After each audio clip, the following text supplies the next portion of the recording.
Kingam-panahy na mpitondra lohateny hoe fiarahana farany. Ny hafarana teo tokoa ilay fiarahana, voatery nasiana fisarahana. Taloha aza toa misy tsy mena mivadika, indrindra ankehitriny tena lasa ny vadika. Fiarahan'olon-droa nampalahelo satria ny hafarana tampoka teo. Tao anaty fo ranomaso no mameno, ka izay no izy fa efa tena nankaleo. Efa iaraha malala fa tsy nifanentana, kanefa saika ho lany andro tamin'ny fizarany entana. Ka tsy niekaiky intsony fa leo no toherina, fa sao hanimbana izay tena anjara ka lasa mahanelingelina.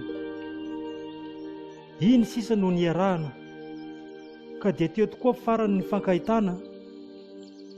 Tsy azo asiana halemem-panahy, fa rehefa izay ny tapaka dia tena izay.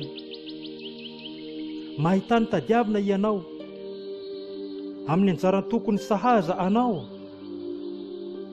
Misy foana izany raha ity an-tany, na ny tenako izao koa aza mbola manentana sy manantena ary miandry an'izany. Izay ny teny farany ny fanaovana, ka taorian'izay tsy maintsy nasiana fifandaozana, sy tsy mila mifampikasokasoka intsony, fa mety hanimba ny hoavy sy amin'ireo ankohonana. Tapaka tanteraka zany ny fikasoana. Ny lasa rehetra aza iezana hadinoana, resaka olona mpitarina izy ity fa tsy atao moana, sady tsy tsara ny hoe tsy avoaka eto manoloana. Izay tokoa ny mahakasika an'iny, aleo miafaranany fa mampisy laginy, satria tsy izy no mbola safidy, fa noho ny na mbola mpitovo ka lasa tafidifiditra. Toa ny hoe nataoko fahatany ny fiarahana tamin'izany, ary tsy mbola nasiana tanjona, noho ny antony angamba hoe tsy ny fandanja.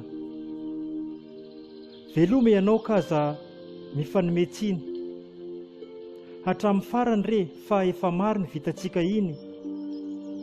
Zay dia azarahina alahelo fa ianao kory tsy ho very anjara.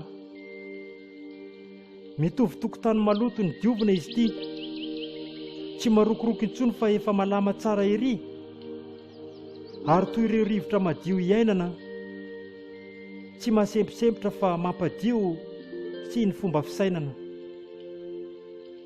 Mahatsiaro tena ao ary koa sambatra, ary faly ery satria efa afaka, satria ny fitiavana mafy sy henjana raha sendra tafalatsaka. Izy io dia tena mafy sy henjana raha sendra tafalatsaka. Izao ankehitriny anefa dia efa azo lazaina fa efa tafasaraka.